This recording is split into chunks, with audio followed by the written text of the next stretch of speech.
Você já parou para pensar no que acontece quando um adolescente comete um crime? Quando ele comete um crime grave, tipo um assassinato, um estupro, um latrocínio. Tenho medo de falar essas palavras aqui e o YouTube cancelar o meu vídeo. O que você acha que acontece com esse adolescente? Será que ele vai preso? Será que ele vai ser acompanhado pela psicóloga? O que será que acontece? O que muita gente não sabe é que hoje em dia existe todo um sistema para lidar com esse tipo de caso, para lidar com esse tipo de situação e de adolescente, tá? E a forma que isso é tratado, que essas questões são tratadas, é totalmente diferente da forma que são tratados os adultos, certo? A todo tempo aqui na minha explicação eu vou apontar as principais diferenças para vocês terem uma ideia de como é que funciona e qual é o nosso papel enquanto psicólogo judiciário nesse contexto. O que a gente faz? Qual é o nosso papel nesse tipo de caso? A gente vai avaliar o adolescente, vai avaliar a vítima, enfim, o que a gente faz exatamente, certo? E para exemplificar, eu vou trazer mais uma vez aquele caso, eu já abordei aqui com vocês, eu sei, mas é um caso que, assim, para mim é tão chocante, tão emblemático, e na época me marcou tanto, e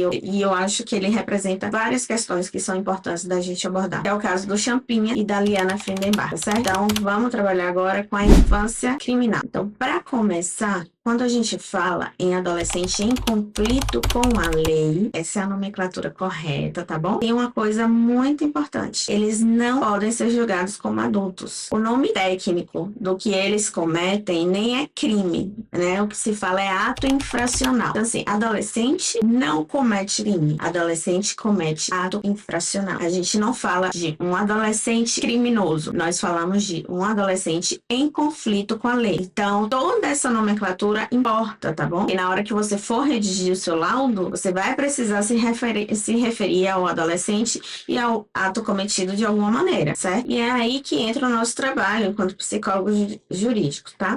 Quando acontece alguma situação dessa, que o adolescente ele comete um ato infracional, o juiz ele vai determinar uma avaliação psicológica para que a gente responda algumas questões principais. Qual o contexto daquele adolescente? Qual a dinâmica familiar? Qual a história dele? Ele tem histórico de violência anterior, né? Histórico anterior. Ele tem histórico de violação de direitos. E aí eu já acrescento algo para vocês. Geralmente tem. Geralmente eu não entendi nenhum caso até hoje de nenhum adolescente que tenha cometido algum ato infracional que ele próprio não tenha sido vítima de alguma violação de direito. Não tô querendo aqui fazer apologia de que é vítima, na verdade é tudo, né? Todo criminoso é vítima, tipo o que a galera fala. Não é isso, tá? Mas eu tô falando algo que é um fato da prática. Geralmente, né, aqueles adolescentes que cometem algum ato infracional, ele já foi ele próprio violado em seus direitos. Essa é a experiência que a gente tem e a literatura também tá aí para comprovar. O adolescente, ele entende minimamente o que ele fez, ele tem noção da gravidade do ato. Obviamente que a gente tá levando em conta que se trata de uma pessoa em desenvolvimento. Então, noção total ele não vai ter, até pela condição que ele tem, né, de ser uma pessoa em desenvolvimento, mas ele tem minimamente a noção disso, e o que ele fez foi errado, ele tem noção da gravidade daquilo que ele cometeu. Como é o perfil psicológico desse adolescente? É óbvio que nós não podemos fazer nenhum psicodiagnóstico, né? Se trata de pessoa em desenvolvimento, mas ele tem traços de agressividade, ele tem um temperamento que demanda atenção, que demanda preocupação, e uma das principais questões colocadas pelo juiz é: qual seria a melhor medida socioeducativa para esse adolescente? Que medida socioeducativa nós sugerimos para o juiz? E, gente, nessa parte vai ter muita polêmica, porque muitos autores defendem que nós não temos que dar esse tipo de sugestão, porque quem entende da lei é o juiz e nós entendemos da parte psicológica. Então, a gente expõe todas as questões psicológicas, né, relevantes para o caso ali no nosso laudo, para que o juiz consiga, então, a partir disso e de todas as provas do processo, tomar a decisão de qual medida seria a mais indicada. Porém, contudo, entretanto, não é assim que funciona na prática, a teoria é outra. Muitos juízes, eles querem, né, que a gente sugira alguma medida, nem que depois eles não decidam conforme a medida que a gente sugerir. Já teve um caso meu que eu atendi e que eu entreguei o laudo, eu não sugeri nenhuma medida socioeducativa, eu coloquei apenas assim, que diante de tudo que eu tinha avaliado, eu achava importante a questão da responsabilização ali para aquele adolescente, mas não especifiquei, né? Porque eu não considero que era minha atribuição. Porém, aí o processo voltou com a decisão da juíza na época. Não é minha juíza atual, só para deixar claro, foi a juíza daquela época, há muito tempo atrás, e aí ela falou, olha, o laudo está inconclusivo, precisa concluir, você precisa falar qual a medida devo aplicar. E aí eu sugeri uma medida, depois de discutir muito com minhas colegas, discutir o caso, né, porque é algo difícil, é algo que, tipo assim, eu não aprendi na minha faculdade, eu não aprendi em nenhum curso de psicologia sobre qual medida socioeducativa um adolescente deve cumprir. Então, assim, obviamente que eu fui ler um monte de coisa, discuti muita coisa, e aí sugeri uma medida para que, no final, a juíza falar, não concordo. Não concordo por tais e tais razões, considero que a medida que deva ser aplicada seja essa e essa. Mas gente, né? Cabeça de juiz, né? É difícil, um pouquinho. Mas só para vocês terem noção de como é, assim, de como funciona e que varia também dependendo do perfil de cada juiz, tá? O que eu quero que vocês terminem esse vídeo com a noção bem clara é que a ideia não é punir. A função da justiça, quando se trata dessa questão relacionada aos adolescentes em autores de ato infracional, o foco não é na punição, certo? É na reparação, é na reinserção social. Vocês vão ouvir falar muito isso, né? É na responsabilização daquele adolescente, sim. Entretanto, tendo em vista que se trata de uma pessoa em desenvolvimento e que precisa ter os seus direitos garantidos. Essa parte da garantia de direitos, ela é bem forte no que se trata da criança e do adolescente. Isso também se aplica na vara da infância criminal.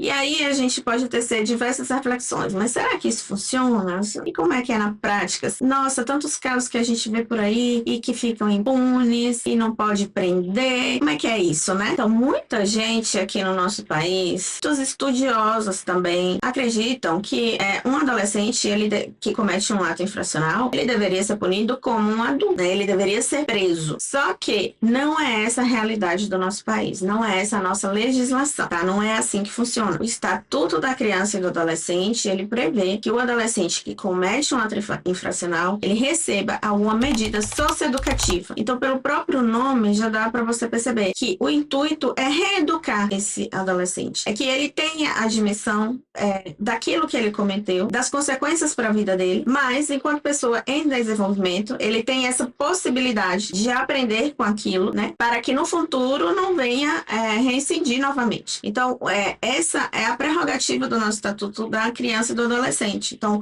um adolescente que cometa algum ato infracional, por mais grave que seja, né, e por mais revolta que nos cause, ele não vai para um presídio comum. Tá bom? Então, existem 6 tipos de medidas que podem ser aplicadas ao adolescente que comete algum ato infracional, que elas vão variar em gravidade, em conformidade com a gravidade do ato cometido, tá? E também em conformidade com o histórico do adolescente. Então, a primeira medida e a mais branda delas é a advertência. O que seria a advertência? É isso mesmo que você tá pensando, é uma bronca do juiz. E não pense que não tem efeito, não, porque é uma advertência formal, sabe? É bem sério, é uma audiência, né? Então, assim, um adolescente, ele sente todo o peso e toda a pressão daquela atitude que ele teve e das consequências que podem ter para a vida dele. O juiz, ele deixa bem claro e o juiz, ele é bem firme, né? Então, assim, ela tem um efeito, sim, e ela é aplicada geralmente quando o ato infracional cometido, ele tem uma natureza mais leve, ele foi de caráter mais leve, e aquele adolescente também não tem nenhum histórico de violência ou agressividade ou nada desse tipo, porque tudo é avaliado pelo juiz, certo? É feito o juiz pede relatórios da escola, de outros locais que o adolescente frequenta, então, além da nossa própria avaliação ali no judiciário. Uma segunda medida chama-se a obrigação de reparar o dano. Então, se o que o adolescente fez causou algum prejuízo para alguém, o juiz pode determinar que ele, então, se ele tiver condições, ele faça algo para tentar reparar aquele dano. Geralmente diz respeito mais a questões materiais, né? Que possam ser recuperadas de alguma forma. Depois a gente tem a prestação de serviços na comunidade, em que o adolescente ele fica obrigado a trabalhar por algum tempo, 3, 6 meses, não sei, né? Depende de cada juiz. Ele fica obrigado a trabalhar por algum tempo em alguma instituição, por algum tempo, durante algumas horas por dia ou por semana, em alguma instituição pública ou alguma ONG, prestar algum tipo de serviço à comunidade. Depois a gente tem a liberdade assistida. E aí a gente já tá falando de um ato infracional um pouquinho mais grave. O adolescente, ele continua vivendo normalmente, né, em sua casa, ele não perde a liberdade dele, mas ele vai ser monitorado, ele vai ser acompanhado por algum orientador, geralmente algum assistente social, vai ter que comparecer regularmente nesses lugares, na companhia desse orientador, que vai acompanhar bem de perto, né, a sua evolução, como é que ele tá se mantendo, como é que ele tá se comportando. Após isso, nós temos a inserção em um regime de semi-liberdade. Sim, para adolescente também existe a semi-liberdade, que é um meio termo entre a liberdade e a internação. O adolescente, ele pode estudar durante o dia, fazer as suas atividades durante o dia, mas ele é obrigado a dormir na instituição. Que instituição é essa que a gente está falando? É a FEBEM? Não existe mais FEBEM. Hoje em dia, o que existe é a Fundação Casa. Então, esse é o local de internação de adolescentes que cometem ato infracional, quando eles precisam ser internados. Então, é nesse local que ele dorme, caso ele esteja em regime de semi-liberdade. E, por fim, a gente tem a internação propriamente dita, que é a medida mais severa, é aplicada nos casos mais graves, onde há grande violência ou grave ameaça. Então, na internação, o adolescente, ele fica, sim, privado da sua liberdade, mas não em uma prisão, certo? Não é uma prisão comum. É numa unidade socioeducativa, que hoje em dia chama-se Fundação Casa. O tempo máximo de internação na Fundação Casa são 3 anos. Por isso que existe muita polêmica em torno disso, porque muitos casos que geram grande revolta, as pessoas se questionam, mas como assim um adolescente que cometeu um crime tão cruel, o máximo que ele vai permanecer internado 3 anos? Por isso que eu vou falar um pouco do caso do Champinha com vocês, porque eu acho que ele exemplifica muito bem isso daí. O caso do Champinha e da Liana Friedenberg é um dos mais emblemáticos do Brasil. Não sei quem de vocês acompanhou na época, mas eu vivi durante esse caso e assim me marcou profundamente pela crueldade e pelo desfecho depois. O ano era 2003. O casal de namorados, que era a Liana Friedenberg e o Felipe Café, eles saem para acampar. E tem vários aspectos aí nessa história que vocês podem pesquisar depois, porque assim, ela não conta para os pais que ela tá indo acampar. Ela diz que vai para uma excursão com amigas. Então assim, a princípio os pais não estão sabendo que ela tá com o namorado, que ela tinha saído para acampar. Durante esse percurso, enquanto eles estão procurando algum local para montar a barraca, ele passa por um grupo de pessoas. Dentre eles, o líder do bando, que é Roberto Alves Aparecido Cardoso, o Champinha, de 16 anos na época. E a Liana chama muita atenção do Champinha. A Liana era muito bonita, muito jovem, muito diferente das moças que o Champinha convivia. Então, os colegas depois falaram, os comparsas depois falaram que assim que ele bateu o olho na Liana, aquilo ali já chamou a atenção dele. Então, na noite, eles invadem a barraca deles, raptam e levam para uma casa perto dali, uma casa abandonada, e eles são mantidos em cativeiro. Só que o Felipe, ele é assassinado logo no início. A Liana, ela tenta convencê-los de que ela tem dinheiro, de que a família dela pode pagar por um resgate. E a princípio foi aquilo que a manteve viva. Só que eles não tinham intenção verdadeiramente no dinheiro, né? Foi um crime cometido cujo intuito era a satisfação sexual dos envolvidos, sobretudo do Champinha. Então a Liana permaneceu presa naquele cativeiro por 5 dias, sendo exposto por todos os integrantes daquela quadrilha, sobretudo o Champinha. Esse caso revoltou muito todo o Brasil, né? Foram realizadas diversas entrevistas com o pai, sobretudo o pai dela, assim, que apareceu mais, a mãe ficou mais reclusa, e aquilo destruiu a família, né? Destrói, né? Não tem como.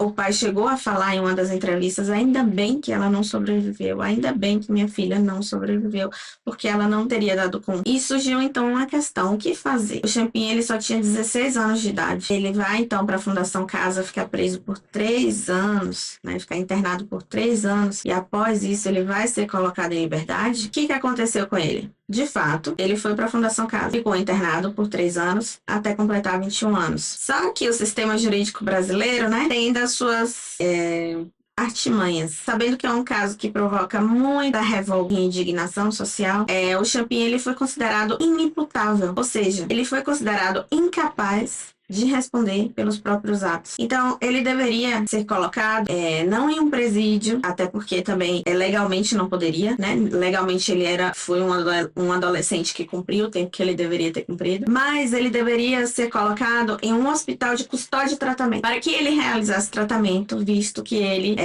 seria considerado um sujeito que não reúne condições psiquiátricas para conviver em sociedade. Então, foi essa artimanha que foi feita. Por que eu digo artimanha, gente? Porque, assim, é questionável essa questão. Não tô questionando o trabalho dos...